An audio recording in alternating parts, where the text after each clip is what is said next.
दोस्तों नमस्कार, आदाब, सत श्री अकाल। दे दी हमें आजादी बिना खड़क बिना ढाल, साबरमती के संत तूने कर दिया कमाल।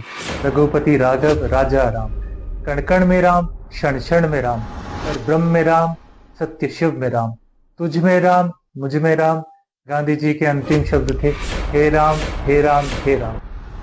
दोस्तों, भारत देश में चाहे कोई राजनीतिक दल हो, चाहे वो बीजेपी पार्टी से हो, चाहे वो कांग्रेस पार्टी से हो, चाहे वो अकाली दल हो या वो शिवसेना हो, चाहे कोई छोटा अधिकारी हो चाहे बड़ा अधिकारी हो, चाहे राष्ट्रपति हो या प्रधानमंत्री हो, सभी के भाव महात्मा गांधी के प्रति श्रद्धेय भाव रहते हैं।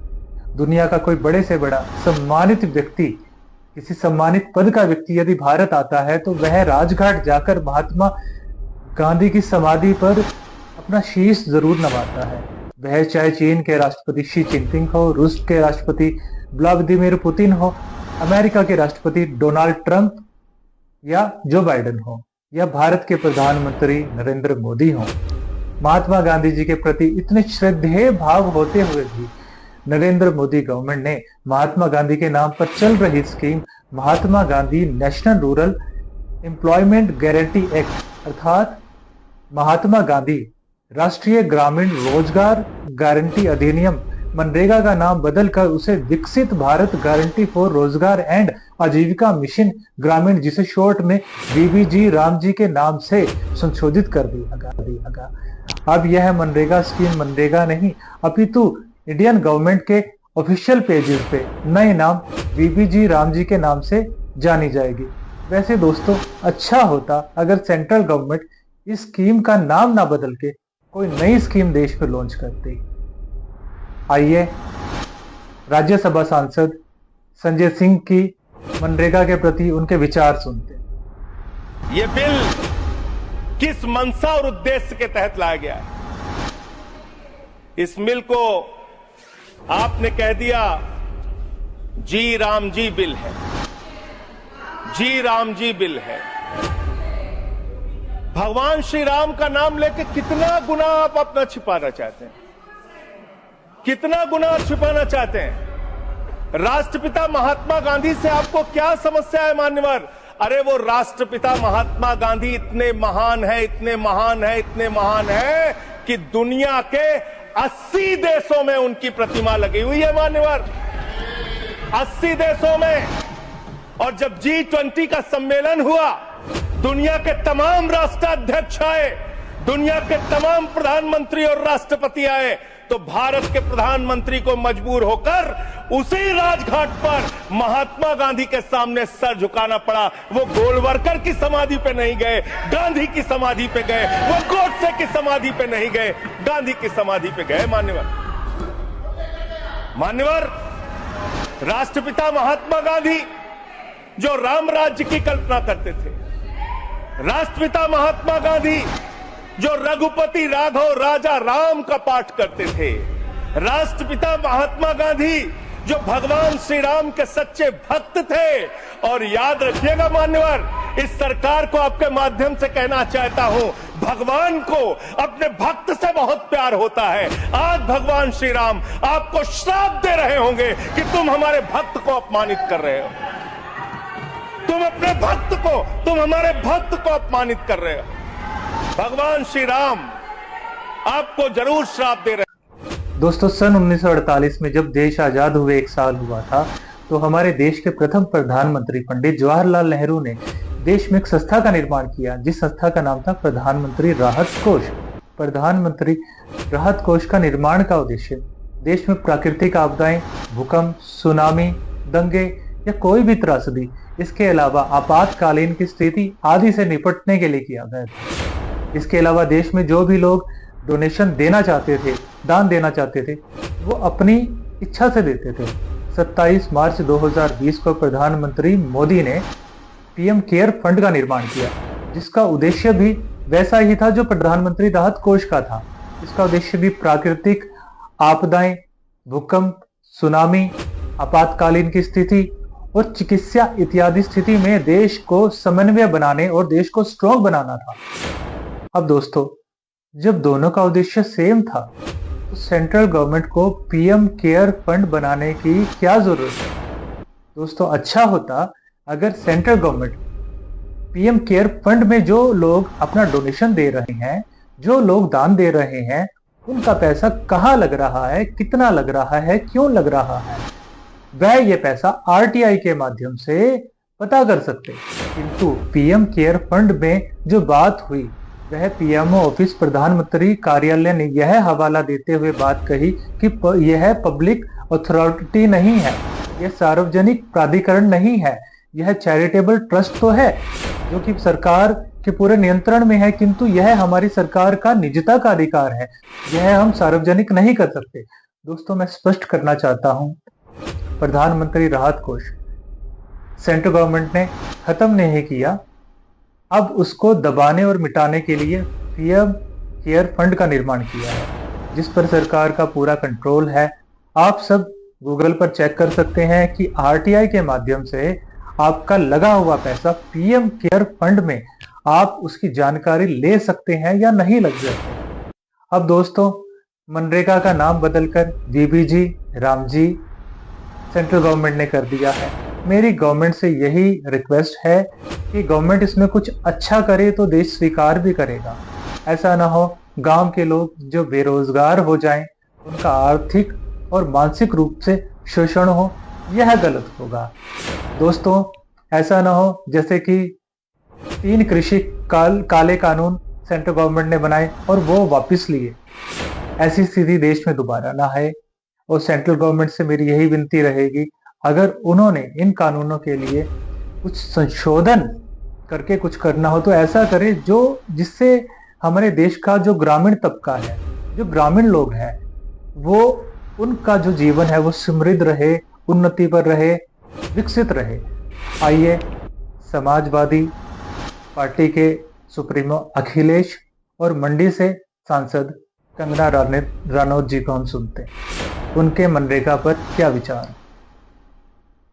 ये नाम बदलने की संस्कृति भारतीय जनता पार्टी की बहुत पुरानी है।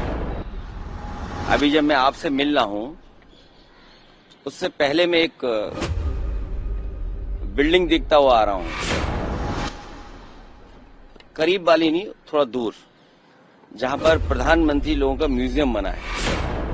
दुनिया में ऐसा कहीं नहीं होता होगा कि दीवार के आगे दीवार, गेट के आगे गेट बना दे कोई।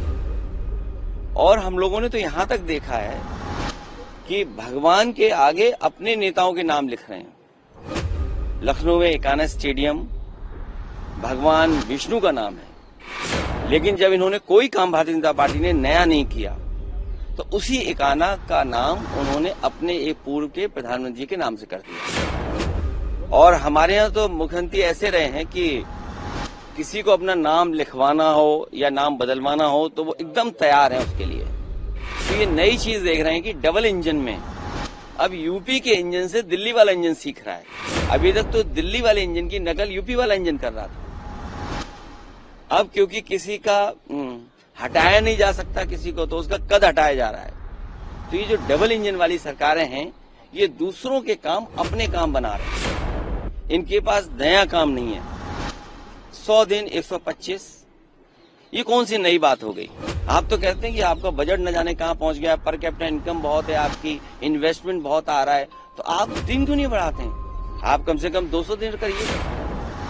खुशी तो तब होती जब आप 200 दिन से ऊपर ले जाते रोजगार और काम देते लोगों को, और फिर आप ऐसे नियम बना देते हैं कि आप उस योजना से बाहर नहीं जा सकते हैं। तो उसके नियम ऐसे हों, अगर नया नाम दे रहे हैं आप, दूसरे का काम अपना काम बना रहे हैं, तो आपको नियम भी ऐसे बदलने चाहिए जिससे सहूलियत हो, स्टेट गवर्नमेंट्स को थोड़ा आजादी हो उसमें बजट को इस्तेमाल करने में। नहीं, इतनी पाबंदियां लगा देंगे आप कि आप बजट ही नहीं खर्च कर पाएंगे। आप देख सकते हैं कि किस तरह से जो है पार्लियामेंट को ब्लॉक किया गया है। सभी के लिए बहुत ही असुविधा का ये एक तरह से सिचुएशन बना के रखी हुई है। यही गुंडागर्दी और यही इसी से हम परेशान हैं। जब से हम नए सांसद जब से आए हुए हैं तब से यही गुंडागर्दी देख रहे हैं। बापू का नाम क्यों हटाया जा रहा है? मैम, वो ये भी कह रहे हैं कि महात्मा गांधी का अपमान है। कह रहे महात्मा गांधी का अपमान है। देखिए, ये जो है पहले भी नाम बदले गए हुए हैं, जवाहरलाल नेहरू के भी जो स्कीम्स थी उनपे उनके कांग्रेस ने खुद उनके नाम जो है वो अपग्रेड करे हुए हैं। और जैसे वक्त बदलता है, जैसे लोगों को सुविधाएं होती हैं, जैसे जो पूरी उसकी एक अपग्रेड कह लीजिए या किसी तरह से उसमें सुधार लाए जाते हैं, तो उसको एक न्यूनता देने के लिए, नूतनता देने के लिए जो है इस तरह के प्रभावशाली काम सरकार करती है। तो क्या कोई गलत नाम रखा क्या? तो ये गलत बात है। दोस्तों, मनरेगा की कहानी शुरू होती है यूपी पार्ट 1 से।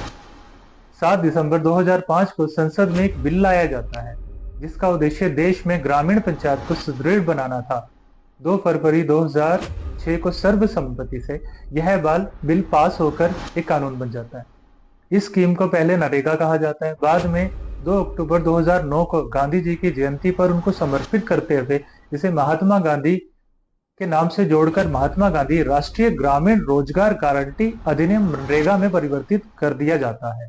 यह स्कीम उस समय के प्रधानमंत्री डॉक्टर मनमोहन सिंह के नेतृत्व में लाई गई थी। आइए सुनते हैं देश के फॉर्मर स्वर्गीय prime minister doctor Manmohan Singh MNREGA के बारे में क्या कहते हैं। Mahatma Gandhi National Rural Employment Guarantee Scheme is perhaps the UPA government's most popular and successful flagship program.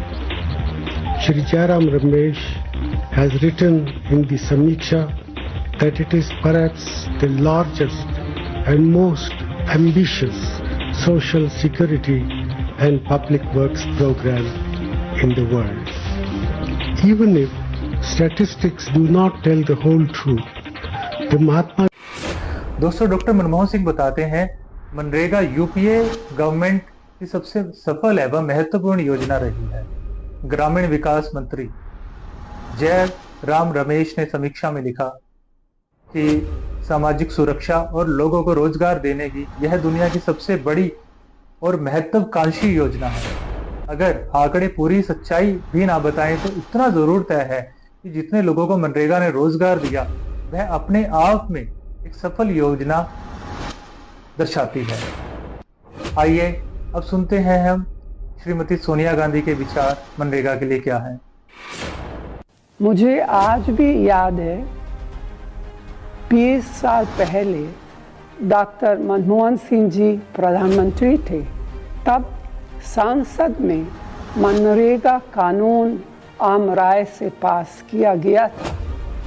ये ऐसा क्रांतिकारी कदम था जिसका फायदा करोड़ों ग्रामीण परिवारों को मिला, खासतौर पर वंचित, शोषित, गरीब और अति गरीब वर्ग के लोगों की रोजी रोटी का जरिया बना। रोजगार के लिए अपनी माटी, अपना गांव, अपना घर परिवार छोड़कर पलायन करने पर रोक लगी। रोजगार का कानूनी हक दिया गया, साथ ही ग्राम पंचायतों को ताकत भी मिली।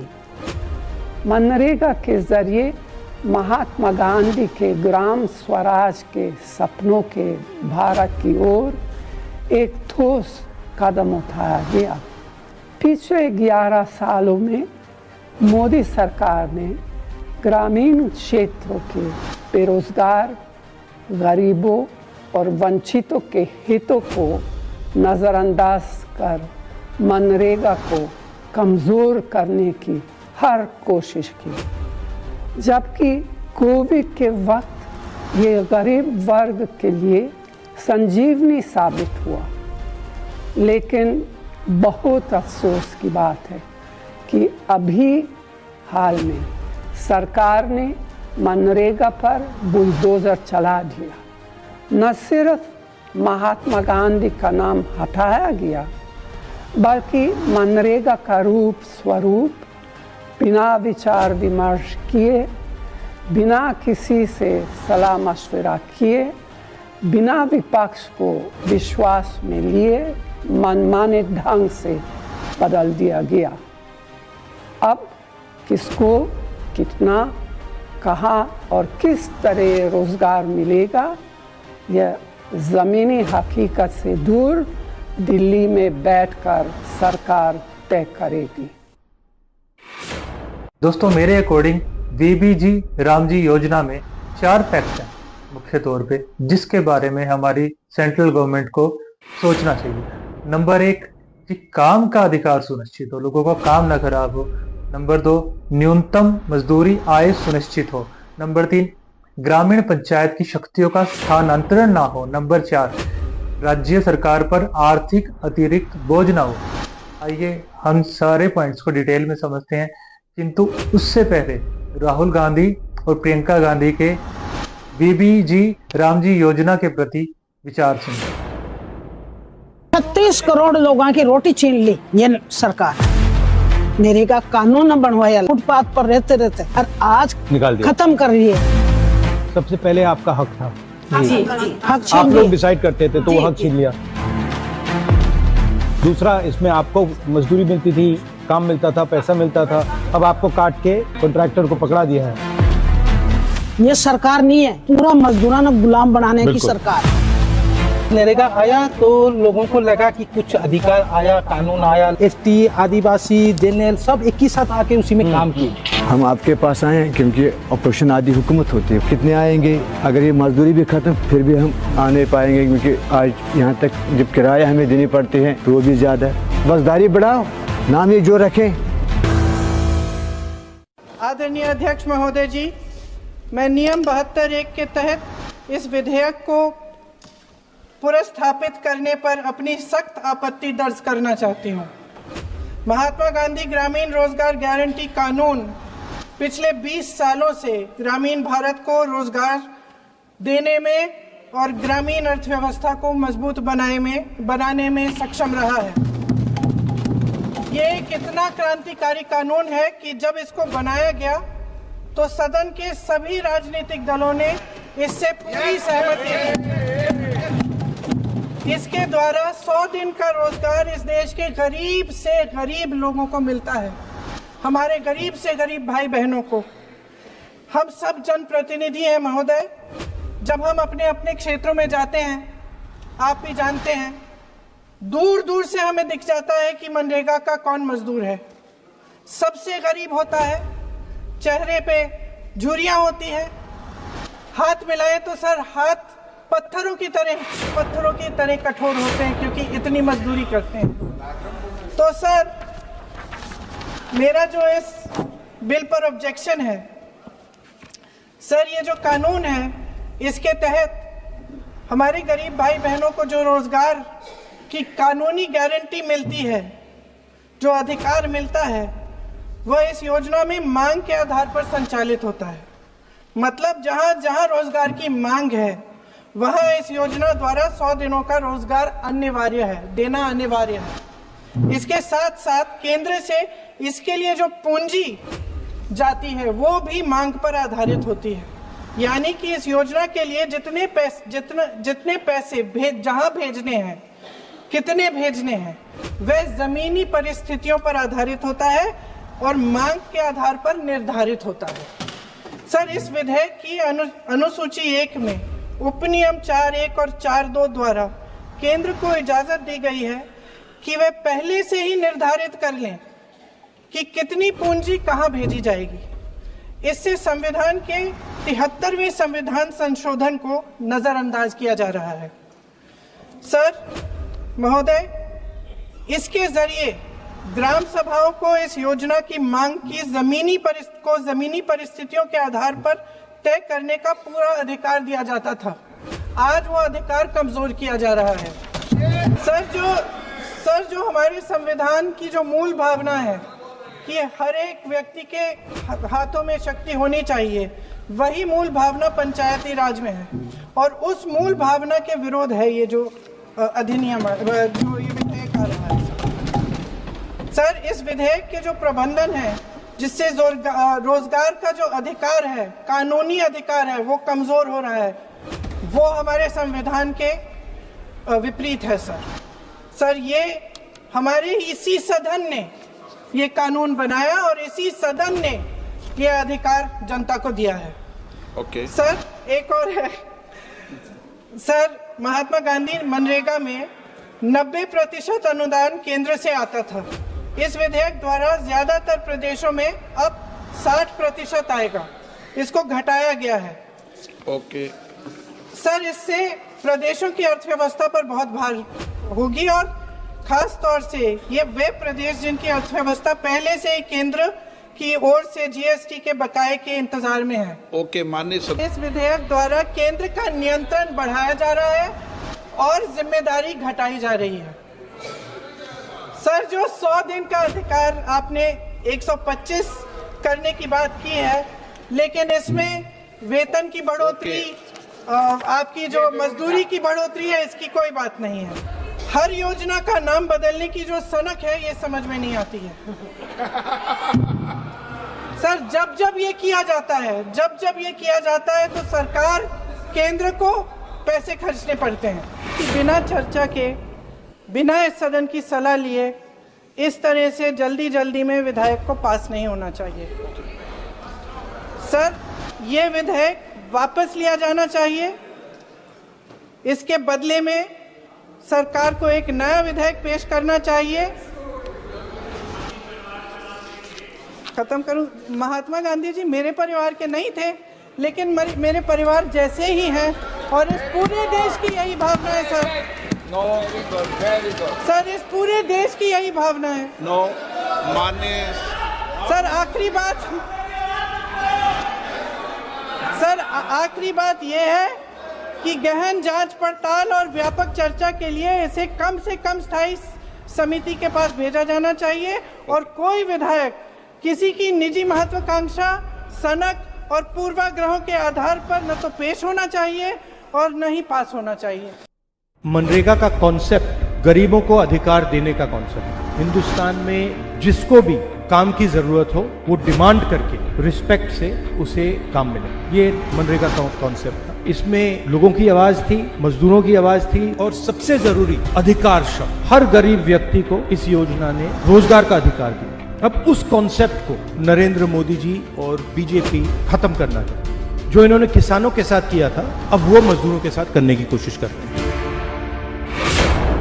और जिम्मेदारी लीजिए, आप नया विधेयक लाए हैं, उसमें आप तो जिम्मेदारी से तो आप हाथ धो रहे हैं कि जितने भी मनरेगा के पैसे जो केंद्र से आते थे, 90% केंद्र से आते थे और इनके विधेयक में ज्यादातर प्रदेशों में अब 40% केंद्र से आते हैं। तो ना आप जिम्मेदारी लेना चाहते हैं, आप जनता का अधिकार कम करना चाहते हैं और जितनी सत्ता है केंद्रित करना चाहते हैं। हमेशा हर चीज में इनका यही विचार है कि किस तरह से हम सत्ता को केंद्रित करें।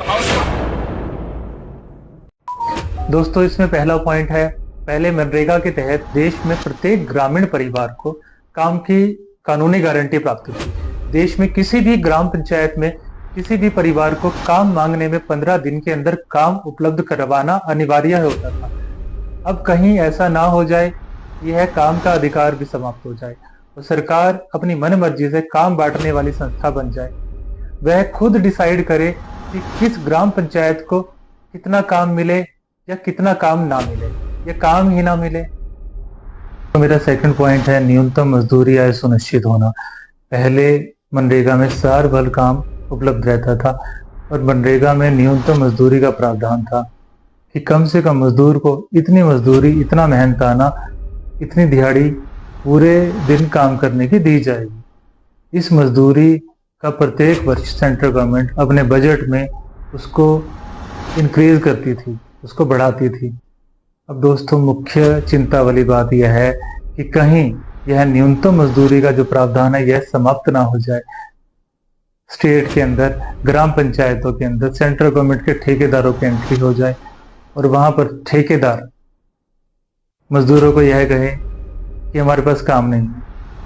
मतलब जो इस सरकार ने पहले से 100 दिन से काम बढ़ा के कहा है कि हम 125 दिन देंगे, तो ये 100 दिन भी काम ना दे और वो मजदूरों को ये कहेंगे कि हमारे पास काम नहीं है, लेकिन अगर आपने काम करना है तो किसी आस पड़ोस के किसी दूसरे गांव में लगवा दें। और उस स्थिति के अंदर दोस्तों क्या होगा कि मजदूरों का आर्थिक और मानसिक रूप से ये ठेकेदार शोषण करेंगे और जो मनरेगा के नियम अनुसार वेतन भत्ते बनते हैं वो वेतन और भत्ते भी मजदूरों को नहीं दिए जाएंगे। दोस्तों, मेरा थर्ड पॉइंट है ग्राम पंचायत की शक्तियों का स्थानांतरण ना हो। पहले ग्राम पंचायत अपनी जरूरत और आवश्यकता के हिसाब से अपने गांव में परियोजना बनाती थी। वह अपने हिसाब से ठेकेदारों को तय करती थी, ठेकेदारों को क्या काम देना है, क्या काम लेना है, यह ग्राम पंचायत डिसाइड करती थी। अब कहीं ऐसा ना हो जाए कि यह सारी पावर सेंट्रल गवर्नमेंट और स्टेट गवर्नमेंट के पास आ जाए। दोनों ही गवर्नमेंट ग्राम पंचायत के अधिकारों को छीनकर ग्राम पंचायत को अपना रिमोट कंट्रोल ना बना ले। तो मेरा फोर्थ पॉइंट है राज्य सरकारों पर आर्थिक अतिरिक्त बोझ का होना। दोस्तों, पहले जो स्कीम थी मनरेगा स्कीम के नियम अनुसार 90% तक का जो खर्चा होता था वह खर्चा ग्राम पंचायतों के विकास के लिए सेंट्रल गवर्नमेंट स्टेट गवर्नमेंट को देती थी, और 10% का जो खर्चा होता था वह स्टेट गवर्नमेंट को अपनी जेब से ग्राम पंचायतों के विकास के लिए देना पड़ता था। किंतु अब की जो स्कीम है बीबीजी रामजी योजना, इस स्कीम के अंतर्गत यह रेशियो 90 और 10 की नहीं है, ये 60 और 40 की। इसमें 60% तक का जो खर्चा है वह सेंट्रल गवर्नमेंट स्टेट गवर्नमेंट को देगी, और जो पहले का खर्चा था स्टेट गवर्नमेंट का वह 10% था। और मतलब कि अभी का जो खर्चा है पहले के खर्चे के कंपैरिजन में 4 गुना ज्यादा बढ़ गया। अभी का खर्चा 40% हो गया। तो दोस्तों, मुख्यतः जो चिंता वाली बात है ना वो ये है कि जिन राज्यों में बीजेपी की सरकार है, जैसे कि हरियाणा, यूपी, दिल्ली, राजस्थान, मध्य प्रदेश, इन राज्यों के अंदर बीजेपी जो नई योजना बीबीजी रामजी योजना है, इसके नियमानुसार की जो हिस्सेदारी है वह सही और सुचारू रूप से पहुंचा। किंतु जिन राज्यों में बीजेपी की सरकार नहीं है, जैसे पंजाब, हिमाचल, पश्चिम बंगाल, तेलंगाना, दोस्तों उन राज्यों में ऐसी स्थिति हो सकती है कि वो जब राज्य ये कहेंगे हमें नई योजना जो बीबीजी रामजी योजना आपने बनाई है उसके नियमानुसार आपका जो हिस्सा बनता है आप वो हमें दीजिए, तो सेंट्रल गवर्नमेंट ये भी कह सकती है कि अभी हमारे पास बजट नहीं है। उस स्थिति के अंदर क्या होगा, यह योजना उन राज्यों में धीरे धीरे खत्म हो जाएगी, क्योंकि स्टेट भी इस योजना को एक ज्यादा लंबे समय तक नहीं चला पाएंगे, उनके ऊपर आर्थिक अतिरिक्त बोझ आ जाएगा। और दूसरा मैसेज ये जाएगा वहां के लोगों पर कि हमारे पास काम भी नहीं है और हमारे पास आजीविका भी नहीं है, हमारे पास जीने की जो मूलभूत सुविधाएं हैं वो भी समाप्त होती जा रही हैं। और क्यों ना हम बाकी राज्यों की तरह, जहां पर इस योजना का उन लोगों को सही रूप से फायदा मिल रहा है, तो इस बार जो इलेक्शन होंगे हम बीजेपी को वोट दें। तो ये गलत मैसेज जाना, गलत राजनीति इस पे होना, ये चीज गलत है। दोस्तों, मनरेगा के अंतर्गत पिछले 20 वर्षों में करोड़ों की संख्या में कार्यों का सृजन हुआ। गांव में सड़कें, तालाब, चौपाल, लाइब्रेरी जैसी करोड़ों योजनाओं का निर्माण हुआ। ग्राम पंचायत को ग्राम स्तर पर अपना स्पष्ट एवं स्वतंत्र निर्णय लेने का अधिकार मनरेगा ने दिया। कोविड-19 कोरोना काल के समय यह स्कीम ग्रामीण लोगों के लिए वरदान और चमत्कार से कम नहीं थी। कोरोना काल में काम न मिलने की स्थिति में लोगों को सरकारी वेतन और भत्ते द्वारा उनका सहयोग राशि इस योजना के द्वारा दिया गया, जिससे उनके घर का गुजारा चला। आइए अब सुनते हैं देश के कृषि मंत्री शिवराज चौहान के मनरेगा के प्रति क्या विचार। ये मेरे पास रिकॉर्ड है, 600 सरकारी योजनाओं के नाम स्वर्गीय पंडित जवाहरलाल नेहरू जी, स्वर्गीय इंदिरा जी और स्वर्गीय राजीव जी के नाम पर रखे गए हैं। महात्मा गांधी जी, ये पूरा रिकॉर्ड है। अलग अलग योजनाओं के नाम। अब बापू जी में श्रद्धा थी, आपने तो एक खानदान के नाम पर नाम रखे, और हम अगर एक योजना का नाम विकसित भारत जी राम जी कर दें तो आपको तकलीफ हो जाए। आखिर राम के नाम में क्या आपत्ति। माननीय उपसभापति जी, जैसे ही मनरेगा के जगह दूसरी योजनाओं विकसित भारत जी राम जी की बात आई, तूफान खड़ा हो गया। कांग्रेस ऐसा लगा कि भूचाल ला देगी, भूचाल ला देगी। संग्राम होगा, संग्राम नहीं महासंग्राम। याचना नहीं अवरण होगा, संग्राम महाभीषण होगा। माननीय उपसभापति महोदय, मैं भी डर गया कि शिवराज पता नहीं क्या होने वाला है, धरती हिलेगी कि आसमान फटेगा। और एक फोटो देख के मैं और भी घबरा गया। महासंग्राम करते दो महामजदूर, दो महामजदूर,